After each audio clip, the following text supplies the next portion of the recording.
beribadah adalah ilmu. Sekarang ini banyak orang beribadah tanpa ilmu.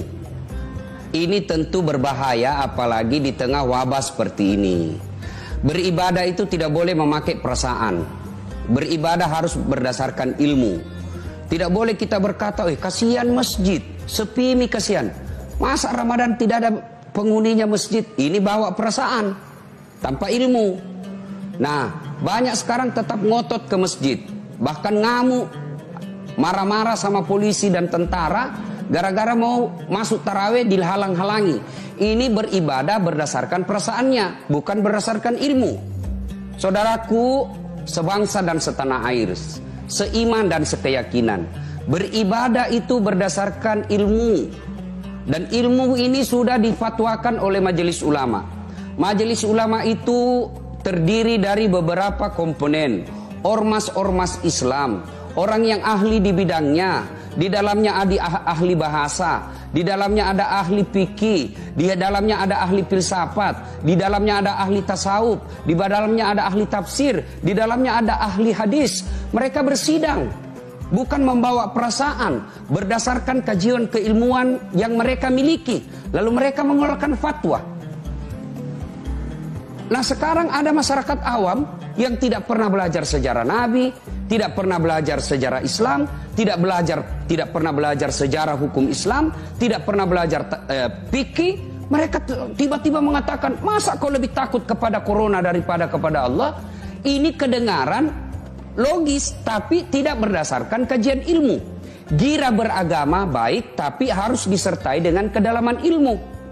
Saudara yang tetap ngotot, niat Anda baik, mau berjamaah ke masjid, tapi tanpa Anda sadari, seiring dengan itu Anda bisa menularkan penyakit, bahkan bisa menjadi agen penularan penyakit.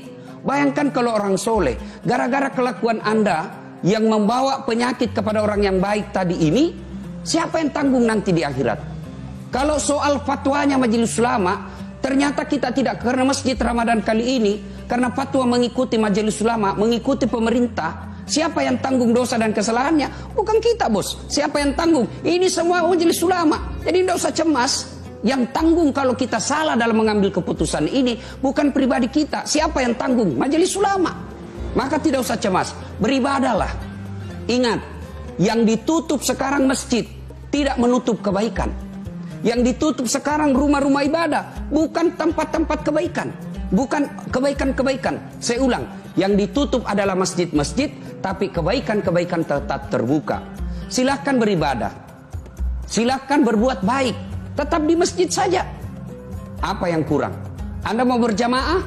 Boleh di masjid, di rumah. Mau tadarus? Boleh di rumah.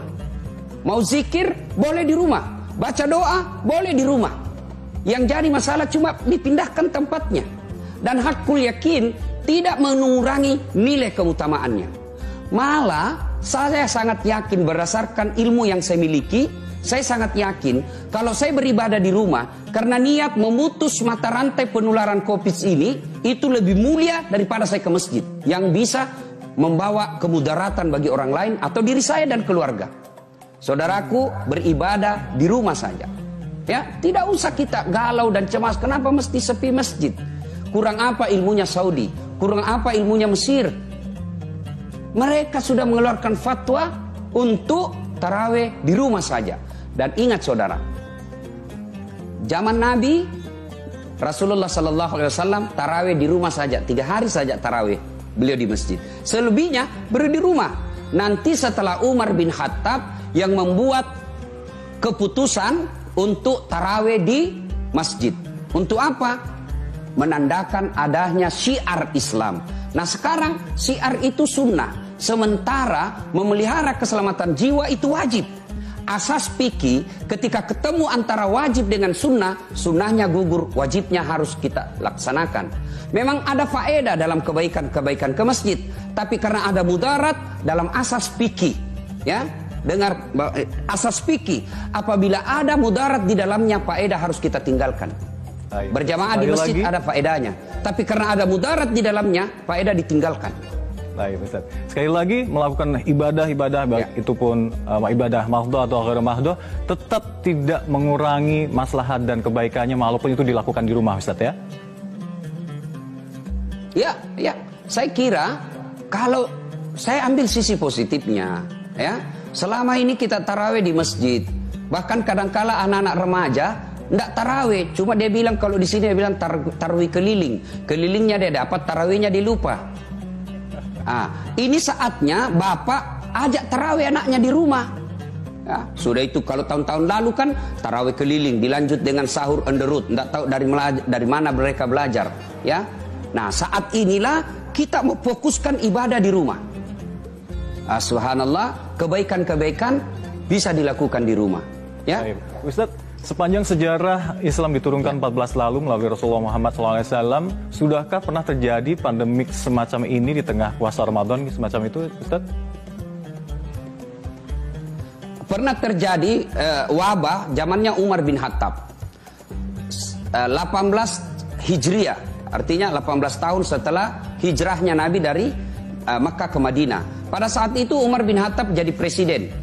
Nah, ada gubernur di Syam yang sekarang ini Palestina. Nah, Umar bin Khattab melakukan kunjungan kerja. Ternyata sebelum sampai di kota Palestina sekarang, sebelum sampai di kotanya Syam waktu itu, Umar berdiskusi karena mendapat informasi bahwa di Syam ini ada wabah. Mohon maaf saya harus sebut, wabahnya adalah kusta.